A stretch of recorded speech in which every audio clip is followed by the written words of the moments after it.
Hello, friends. Welcome back. All the geeks across the fruited plain, to the high desert, to the frozen tundra of the northeast, to the deep swampy south. Welcome back. Let us continue with the Whatnot Haul. This will be part 2 of my Whatnot comic haul.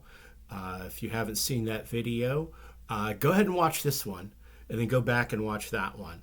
Here's the executive summary. I bought a bunch of comics on the Whatnot app. It was thrilling.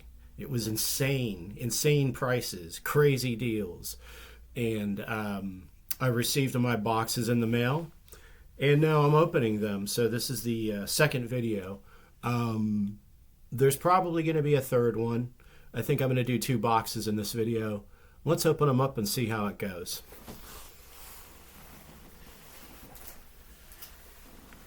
This is box number 1.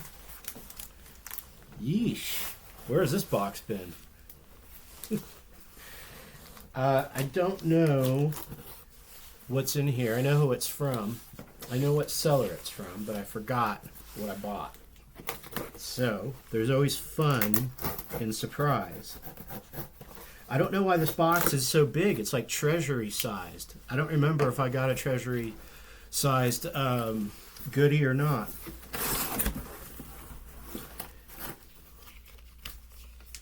Shipping manifest. This is like the receipt you get at CVS. Ah, okay. There's 2 stacks of comics in here. Here's one stack. Let's put those over there. And we'll go back to that other stack shortly. Okay, let's see what we got here. Some of these are bagged and none of them are boarded. Oh, okay, I remember who these folks are. These are the folks that buy storage units, and when they find comics, they sell them through the app, basically at cover price. Yes, at cover price. So what you have is a situation where you can find yourself getting some pretty good deals, and I'm all about the deals. All about the deals. So let's unbag them. What do we got here? Up first, Return of the New Gods. 35 cents. Grainy goodness on that cover. Your secrets are mine now, new gods. And when I have them all, you die. Let's see, what year did this come out? 1978. And who were the artists and creators? Jerry Conway, writer. Don Newton and Dan Adkins, artists. Ben Oda, letterer. Okay. So, yeah, I believe this was the immediate, well, not so immediate, but the follow-up to Jack Kirby after he left DC, after DC canceled the New Gods. I think, when was that? Was that in 73? 74? And upon realizing their mortal mistake, they restarted the book at some point in, I think, 76. So it didn't take them long to figure it out. Oopsies. We just kicked out the greatest comics legend, possibly greatest literary legend, in my opinion, prophet, seer, creator of mythologies that will exist for thousands of years to come. We kicked him out the door, and now we want to just kind of take his intellectual property and continue to profit off of it. Nice move, DC. But you know what? I can't complain too much, because the New Gods are something that should continue to go on with or without Jack Kirby. Give other artists, other creatives a chance. But boy, you had the guy.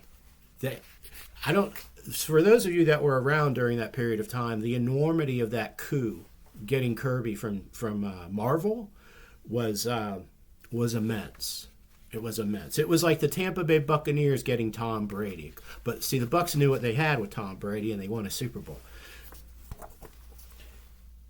So anyway, I've got a few of these issues. Didn't John Byrne eventually take over on these? I'm not sure, but when I find them out in the wild, I collect them. Yes, I did get this for 35 cents. Talk about a blast from the past. All right, hold on here a second. We've got to do some technical reconfiguration. I've got to create a spot to stack these.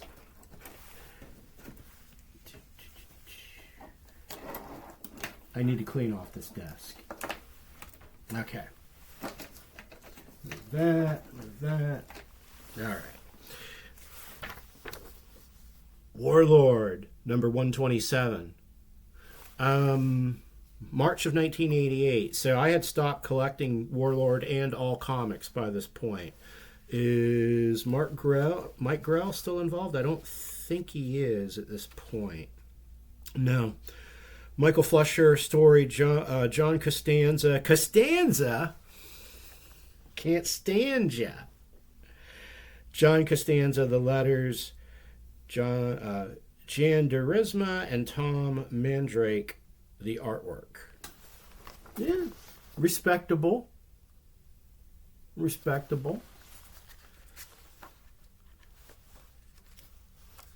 Let's see. Oh, it looks like we've got some off-world circus action going on in the real world. Probably some kind of Cold War subplot line.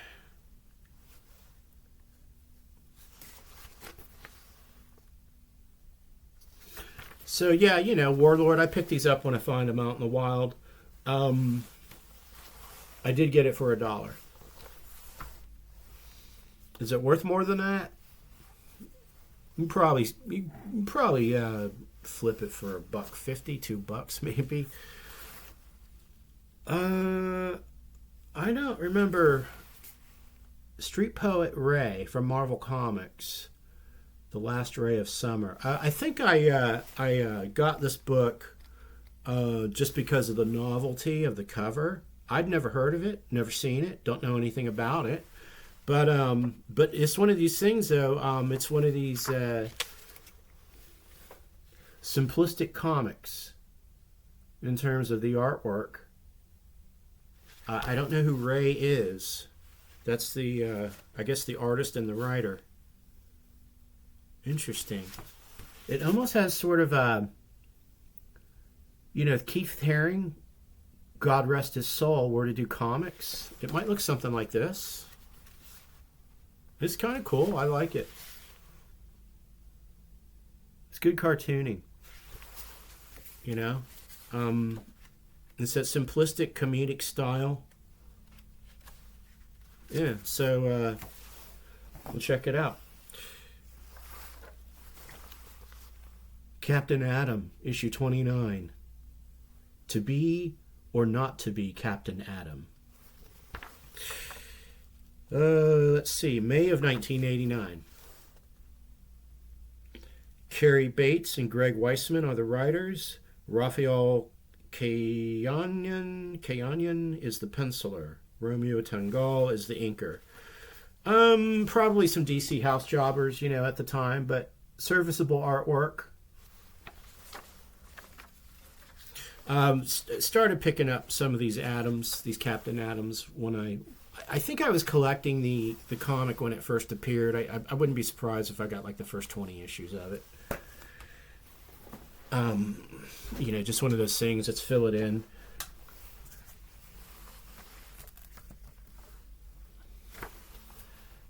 Excalibur, issue number 8. Chris Claremont writer, Ron Lim guest penciler, Joseph Rubinstein guest inker. I don't know why I got this. I don't collect Excalibur. To me, the whole X-Men thing just got so watered down by Marvel, but and I don't really know much about Excalibur. I might have thought that this was something other than this. Cool back cover, though. So I guess there is some actual Excalibur, and I'm thinking, okay, it's got something to do with King Arthur, right? You can see Captain Britain there too. So and he's on the cover. So yeah, I don't really know much about Excalibur, but it's that's interesting. And you got some mutants in it. You got Nightcrawler, he's always cool, and you got some kind of angle with Captain Britain and potentially, I guess, King Arthur. So this could be my entry point to the series. Maybe I'll like it. UFO flying saucers.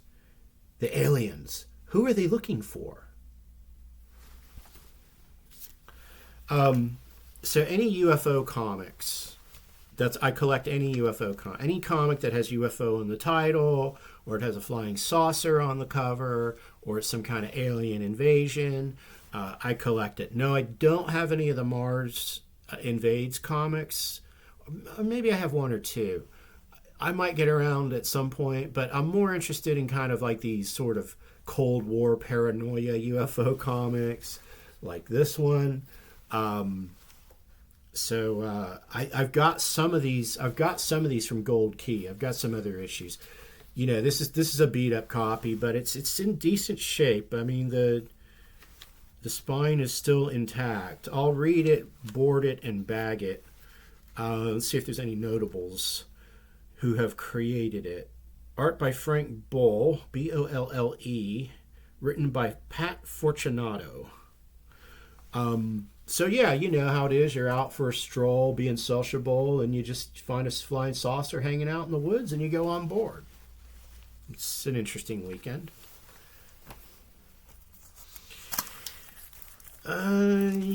World's Finest. Superman, Batman. Dave Gibbons, possibly. Steve Olive. This one is bagged. Let's open it up. I'm going to put it in a nicer bag than this. This is basically a graphic novel, isn't it? Yeah. Cover by Steve Rude. Steve Rude, the dude. Let's take another look at that. Back page.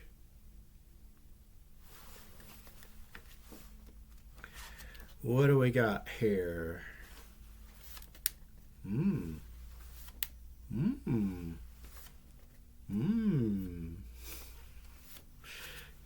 I like it.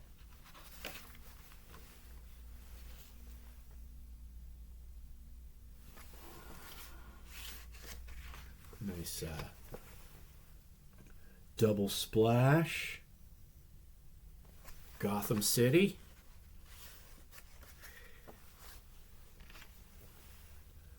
Looks like some morning Batman adventure. Batman action in the morning. Looking for some credits here, though. It goes right into the action. There's no LexCorp. It's some Superman action. So we get introduction with some Batman, and then it goes into some Superman. And let's see. What are we dealing with here in the story? Oh, this is what I thought. Okay. So this appears to be kind of that first time meeting between Superman and Batman where Bruce Wayne shows up in Gotham City, because here he is already putting the moves on Lois Lane. You can't do that. Zack Snyder's crazy. Who ever heard of such a crazy idea? There's precedent in the comics for Bruce Wayne and Lois Lane to have a relationship. And just what do you do with yourself all the time, Mr. Wayne, says Lois Lane. I find Gotham offers many pursuits, Miss Lane. Or may I call you Lois? Then Alfred taps him on the back. Excuse me, sir. Our attention is required. Yeah, boy. I think that's what this is. This is kind of like the, it's probably like a retelling of the origin of World's Finest, which World's Finest is always Batman and Superman together. So fun. I still don't know I don't know all the credits here though. I want to see. I don't know where they're at. But yeah, I imagine that's Dave Gibbons is the writer. Let's see here. Whisper number 34. First Comics. Probably bought it because it's got a ninja on it. Not familiar with the book. Stephen Grant writer. Vincent Giordano is the artist. Could be an introduction book. DC Comics presents Hawkman number 1. Bates, Busiek, Burns, Simonson. Ooh, you got an all-star cast in here. Ooh, right off the bat, it gives you good stuff. It gives you good stuff. You've got a gorilla with wings. Is that Grodd with wings? I gotta know what is going on here.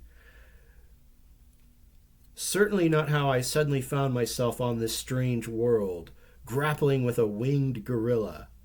If only apes could talk, maybe he could tell me how we ended up here, and why the two of us are locked in mortal combat. Okay, this is based on one of the original covers of Hawkman number 6. A hallmark of Julius Schwartz's editorial vision was his ability to conceive imaginative covers to serve as springboards for writers in need of story ideas. For DC Comics Presents Specials, classic Schwartz concept covers inspire new stories from some of comics' greatest creators. For this issue's cover, artists Jose Luis Garcia Lopez and Kevin Nolan pay tribute to the cover of Hawkman number 6, seen above. Ah, okay. So Schwartz used to do these covers, as you see there, and say, hey, this is the concept, now write a story around it. Which is, I think that's a cool approach to a comic book. So that was incorporated into this comic. Yeah, you have a number of different stories here. Here's another story. It's written by Kurt Busiek, pencils by Simonson, Walter. Let's see if we can get some good shots of that action. That's Walt Simonson. Looks different though. Not inked the way he usually is, I think. And digital coloring too is the main thing here. So what year is this? 2004. All right. I don't know how many of these ran, but I'll check it out. It's Hawkman. The Warlord, issue 129. Maddox's Revenge, chapter 1. So just kind of filling in the Warlord collection here with this one. This is a book I've been picking up when I find them. Thriller! Issue number 6. This is a good book. Underrated. Probably should be in more collectors in their sites. And I don't have this issue, so this will help me fill out. And I remember probably grabbing like the first couple of issues of this when it came out. Let's see. This one was published in. I don't see a date on this one. Just says published monthly by DC Comics. Oh, that's weird. Oh, on the cover though, it says May of 1984. So yeah, that was right in my heyday. So I'm certain I got like the first maybe 1 through 4 issues, and I don't know, it maybe fell off my radar. But who do you think did that cover? The name, I have a name, but I can't recall. There is kind of a signature on it. It just says C645. Shaken? I don't know. Was he doing the art in this? That's one of the things I liked about this comic was the art. Okay. Robert Loren Fleming was the writer. Oh, Trevor Von Eden was the penciler. Giordano was the inker. Okay. Yeah, I like the art in this. It's good. It's good comic storytelling, good sequential art. It's kind of a noir title. It's not really it's not really like a super science fiction superhero thing. Next up, Cosmic Boy, 4-issue miniseries. Issue number 4. I didn't know this existed. March of '87. This was after I think I stopped collecting by this point. But yeah, associated with Legion of Superheroes. King Comics, Prince Valiant, in the Days of King Arthur, featuring Flash Gordon. I think these are reprints of Hal Foster. Yes, they are.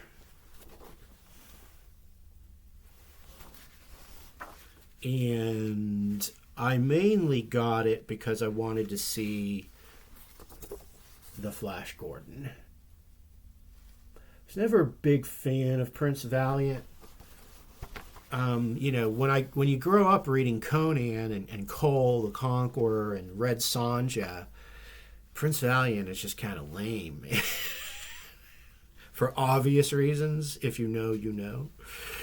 There's something else in here too. Rick Bradford. Okay. So you got a trifecta in here.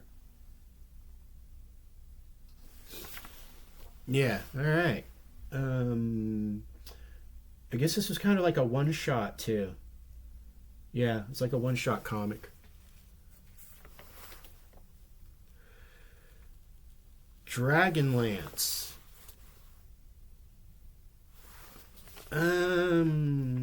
This comic's in bad shape. I'm throwing it out. That one's getting thrown out.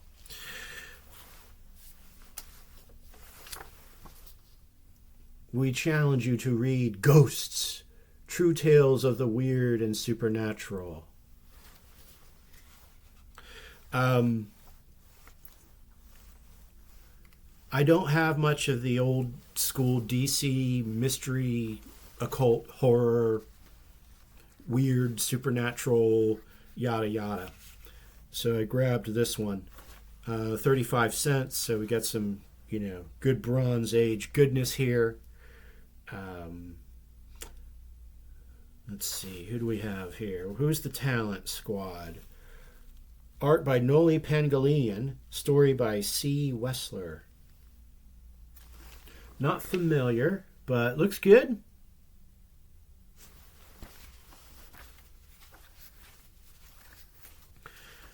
Looks good. Ghostly. Mysterious.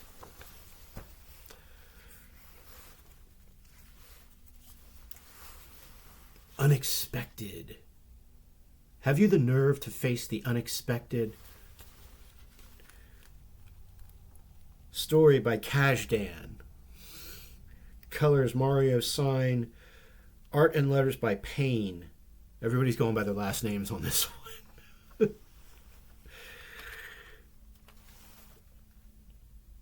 Interesting line work in this.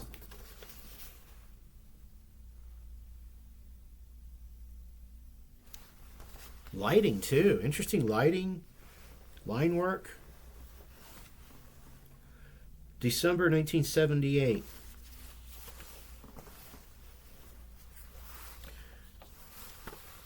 Charlton, Ghostly Tales. Tales from the Haunted House. Is that a Ditko cover? Let's look. That looks like Ditko. I don't see... I'm pretty sure that's a Ditko cover. That's probably why I sprung for this one. But I don't see his name on here. Let's look at the interior. The Eyes of Ichabod. The art looks kind of Kubertish. Does it look like Smokin' Joe Kubert to you? Possibly. I don't see any credits yet.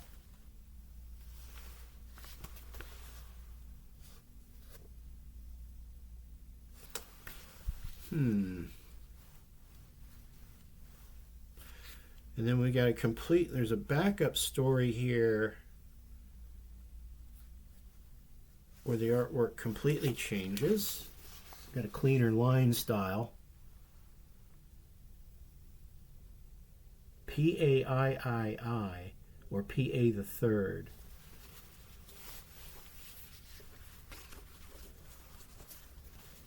This artwork looks vaguely familiar, though. I like it, but I don't know. I have to do some research on this book. There's at least 3 different artists at work here. This first story, though, this has got to be Kubert. It's got to be. Number 93. This is a 20-cent comic. When did this come out? 1971. Woo! I was 4 years old.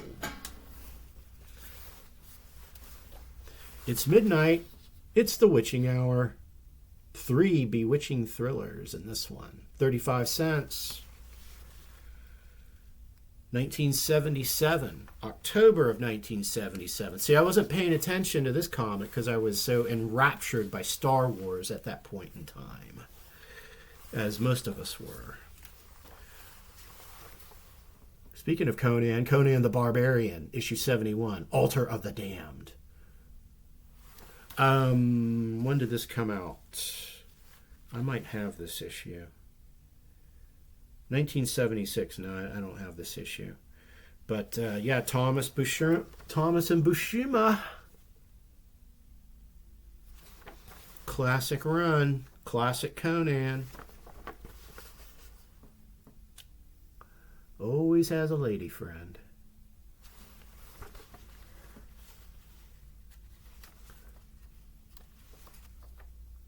Let's see. Is there any monsters in this?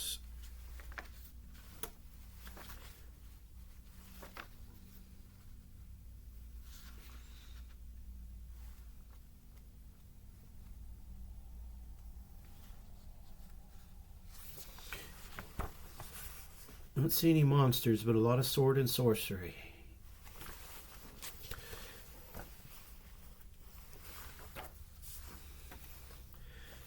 Issue number 14, Return of the New Gods. Orion's power unleashed as he battles Dr. Bedlam, the invincible animate. 1977. October of 77. Came out the same time as that Conan did. Orion of the New Gods. Dark Side. That was before Khan.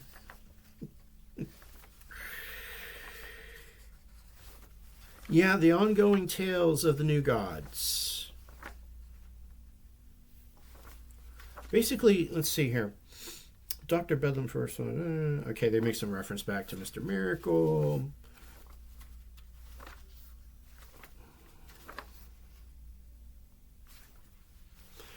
Here, this page of action, but also this advertising for the 80-page comics that DC was selling back then. I miss 80-page comics. Beowulf, Dragon Slayer. Beowulf meets Dracula. I mean, how can you can't, come on. You can't go wrong with this. You cannot go wrong with this. I defy you to find fault with this. Issue number 4, 25 cents. Published in 1975. Artistry by Denny O'Neil. No, Ricardo Villamante. I'm sorry. Denny O'Neil was overseer, a.k.a. editor. Ricardo Villamante. I've heard that name before. Written by Michael Uslan. Yeah, when I find these Beowulfs, I grab them. I think I have Beowulf number 1. I'm pretty sure I do. And a few others. I don't remember how long this series ran. Well, that's a good page. A couple of good pages there. Yeah, I think this is an underrated series. Every time I thumb through these, I'm like impressed. Look at that. Good sequencing. Nice use of that light teal blue in the background is, conveying a sense of that, this takes place at night. All right, so that was that stack. Let's hit this other stack.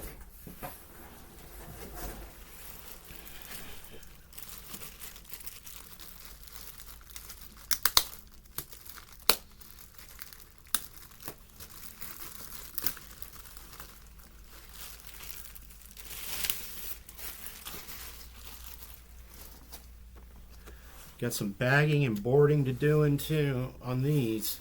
Some cleaning also. Return of the New Gods, number 13. At last, in their own magazine again. From the stars to planet Earth to defeat anti-life or die. I'm pretty sure I have a copy of this. This is obviously a... well, I was going to say Jack Kirby cover. It's not. It's Al Milgrom doing the Jack Kirby style. Ooh, they tried to pull a fast one on us.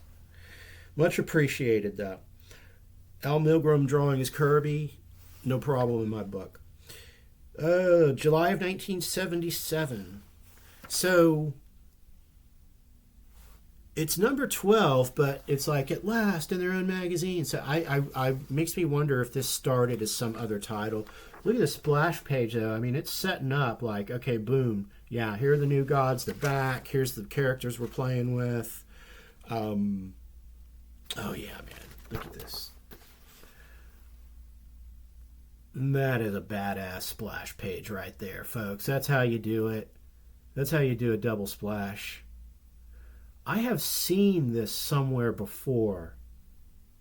This is a riff, I think, on someone else. I want to say...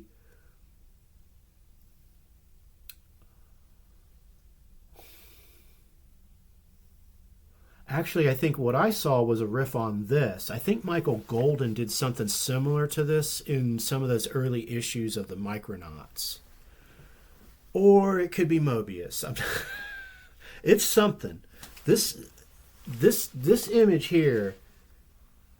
there are facsimiles, similar pieces of artwork in different comic books that whole that whole Christ-like pose there with the spaceship in the background. Who's doing the duties on this? Now you piqued my interest. These old books, man, like they don't always tell you right up front, like who's doing the artwork and stuff. Who is it?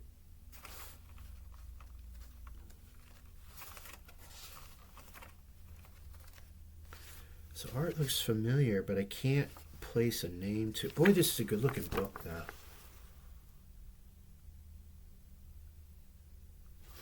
Metron, baby. Metron.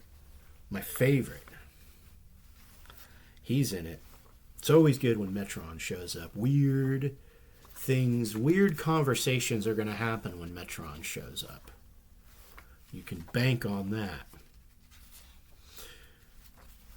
Who in the heck is doing the art on this book? It's driving me crazy. I don't see it, and I don't want to have to read way into the indicia, but...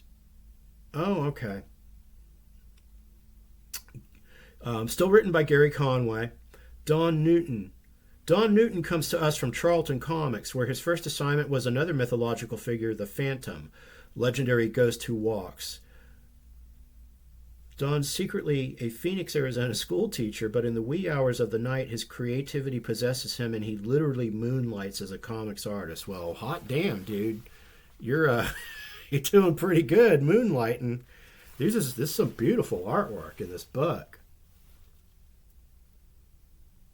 Yeah, I don't know what this book is going for on the secondary, but it might be underrated. Issue 16 of the same title, Titan and the Hunter.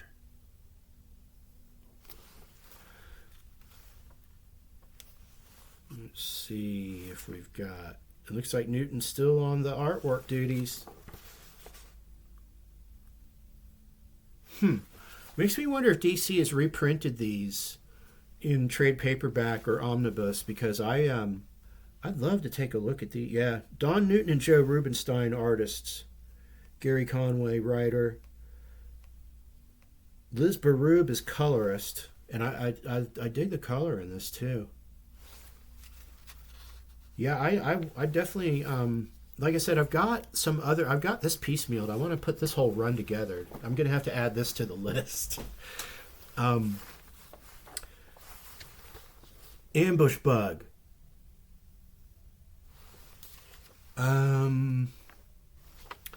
Ambush Bug, History of the DC Universe.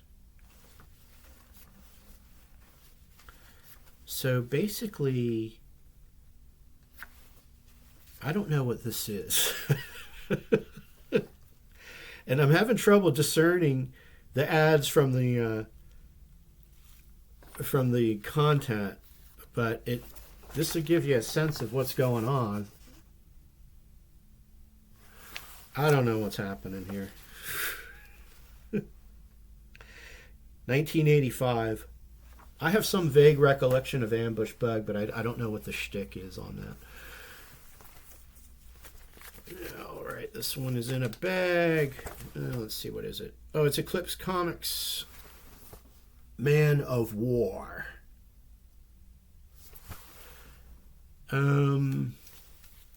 Issue number one. Huh. I thought it was XO Man of War. That's probably why I grabbed it. Hey, it's a number one though. I'll take it. Conan the Barbarian, issue 167.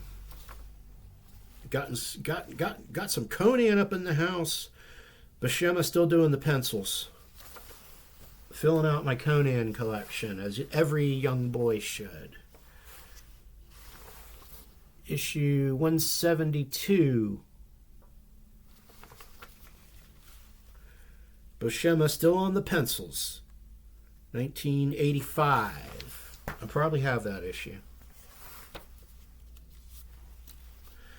Arion, Lord of Atlantis. Issue number 12. Jan Durisma on that cover.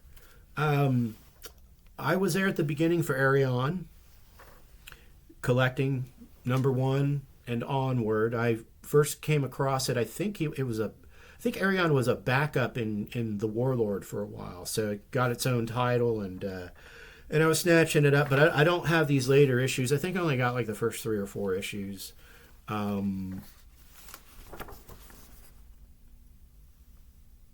Good looking book. Seems like people are collecting it. Star Spangled War Stories featuring the Unknown Soldier. Some DC War Comics, baby. Issue 193. It's a 25 center. Bronze Age all the way, 1975. Gary Tallock is the artist. Another Jerry Conway scripted comic. Excellent opening page. Save the children. We are the world. World War II.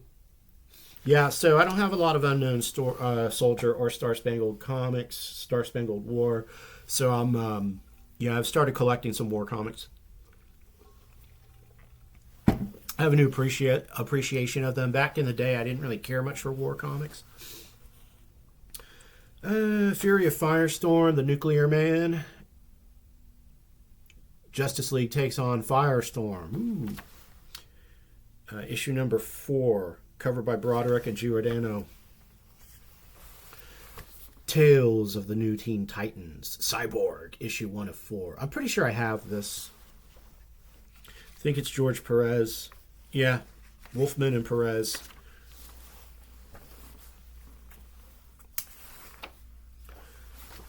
More Return of the New Gods, issue number 18. Is this the end of the universe? I ask myself that question every day.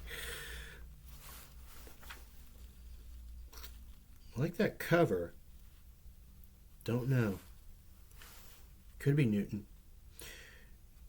Looks like he's still on the art duties in this one too. The female, what's her name? Is it Jasmine or Jezebel? I forgot her name. But she was, I believe she was introduced in this run. I don't think she was created by Jack Kirby.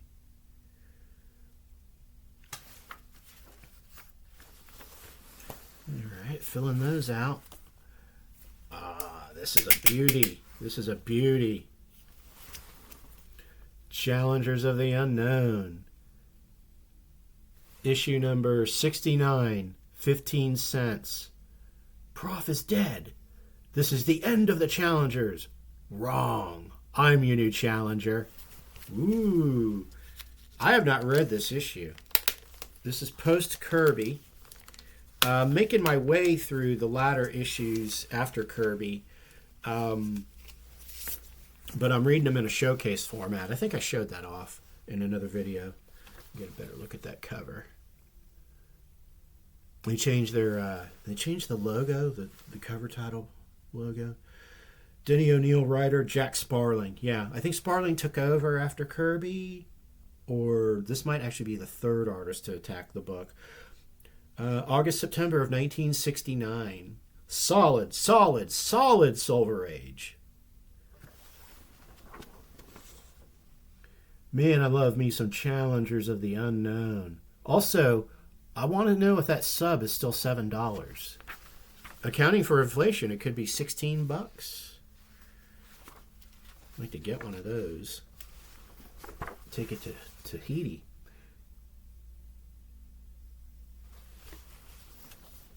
So who's the new challenger? Because, you know, they had what's her name? June, I think was her name, the scientist. She was their honorary challenger. I think eventually didn't they incorporate her into the full-time status?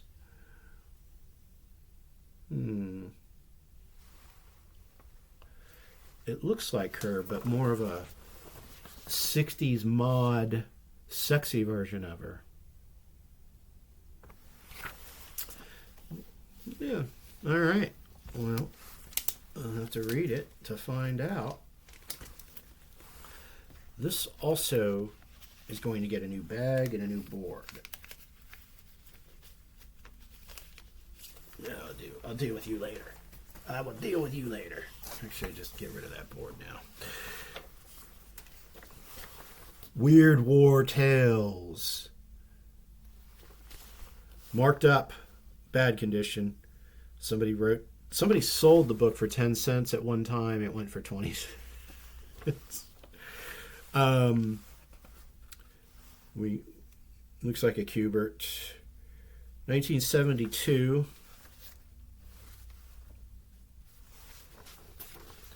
The artwork is fantastic. Nothing looks like Joe Kubert. I didn't like Joe Kubert for the longest time, but I have a new appreciation for him now. This is also back in the day when DC would leave room at the top to make sure you still knew what book you were reading. Weird War Tales. Like, don't get confused. You're not reading a Marvel comic here.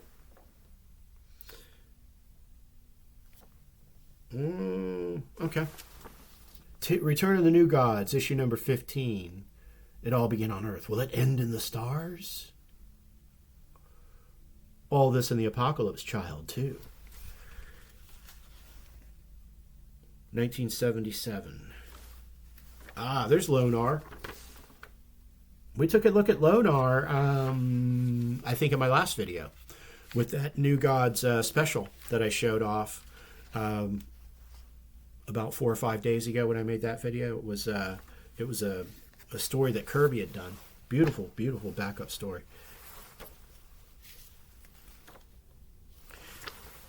Keebler Company presents DC Comics, The New Teen Titans. All proceeds from this issue will be donated to fight drug abuse. I think I have this. It was a big deal when it came out. Yeah, I do remember this. It had a letter from Nancy Reagan in it. This is when the Just Say No campaign was big. And, so it's a tale of teen drug abuse. And the New Teen Titans get involved. And it's got like these testimonies written by school-age children about the horrors of drug use. And on the back, it has this PSA. We want you to be a hero. Stay drug-free. So it has some social value to it. It has kind of a collector's value, I think, to it. I wasn't sure if I had it, but I'm sure I have it, the copy that I bought right off the newsstand. Solar Man, Earth's hottest new hero, returns. In the clutches of doom. Issue number 2. I don't know much about this book. Stanley writer Mike Zeck, pencil breakdowns. Nestor Redondo, ink finishes. Okay.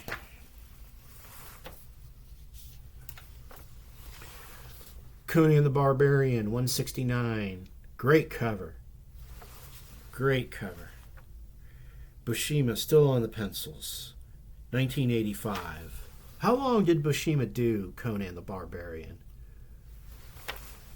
To me, he's the ultimate Conan artist.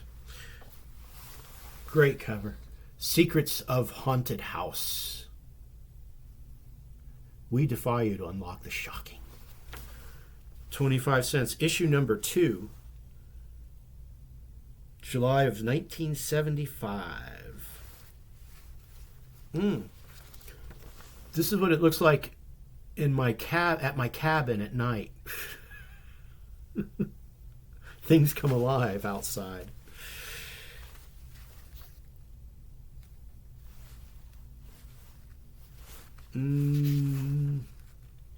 Story and art. Story by Jack Olek, art by E.R. Gurr? I don't know. If anybody recognizes that artist or this artwork, drop a comment below. And like, and subscribe, and share. I never say that, but because I always forget. Unexpected. Evil Eyes of the Night. Ooh. Well, that's a creepy cover. That'll keep me up next time I go camping. I'll take this with me next time I go camping. Let's see here.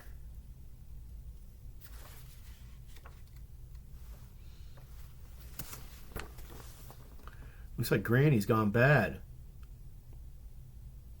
Some interesting line work. More Unexpected.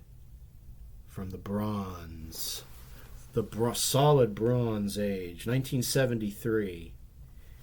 Kind of a creepy psychedelic opening.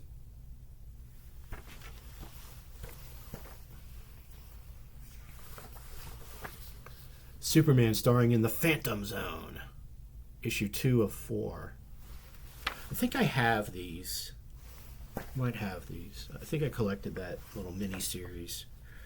Another House of Mystery. Issue 279.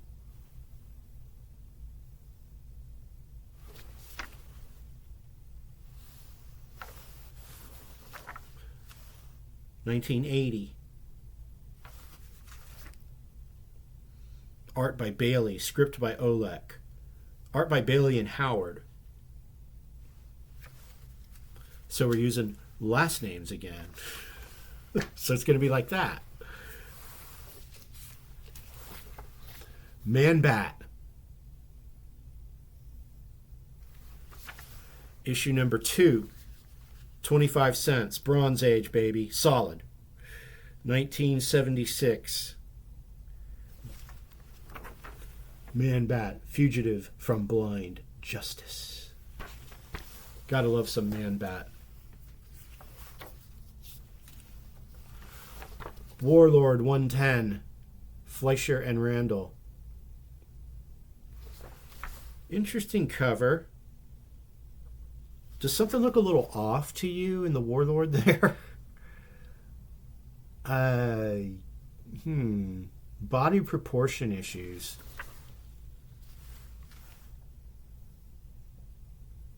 What year did this come out? I don't see a published date on this one. Oh, 86. Ron Randall is the artist. Well, I mean, the interior looks good.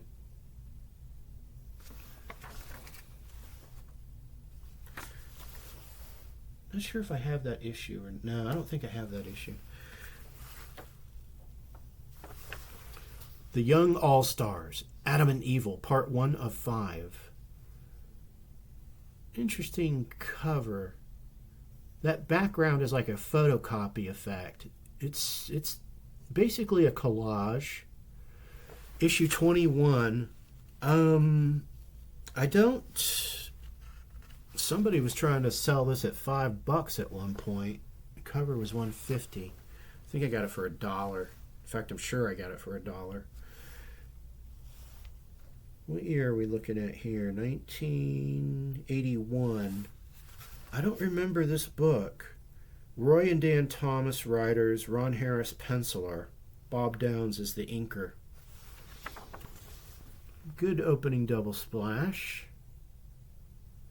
Some World War II action.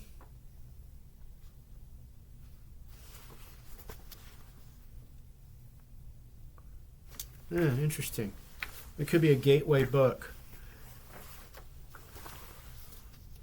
Captain Adam again. Issue number 32, August of 1989.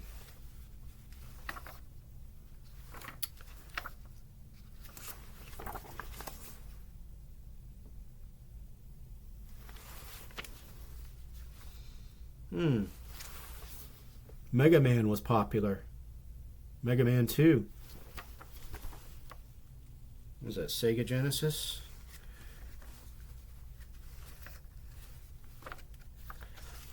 Who's doing the artwork here? Kayanin again. Bates and Weissman are the writers. I don't know who Kayanin is.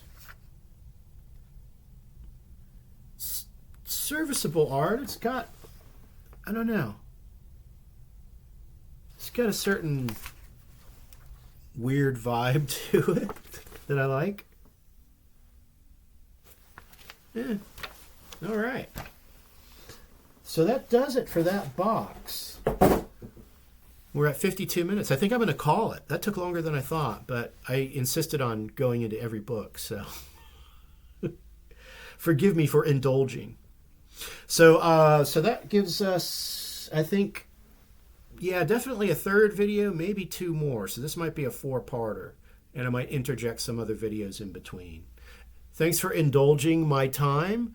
Or thank you for me being allowed to indulge your time. And I appreciate your viewership. Like and subscribe. I don't say that often enough. But I don't like to badger people either, you know, because I'm not really here to monetize this channel. I'm here to show off my comics, and especially the ones that I'm currently obsessed with, which I just showed you. That Whatnot app is again, it's addictive.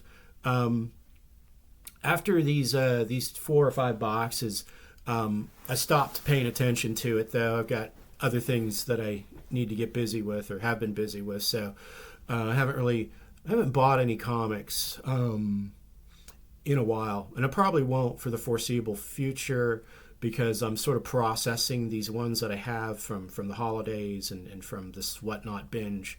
So what I like to do in my process is basically read them, clean them up a little bit, and then I bag and board the ones that need to be bagged and boarded.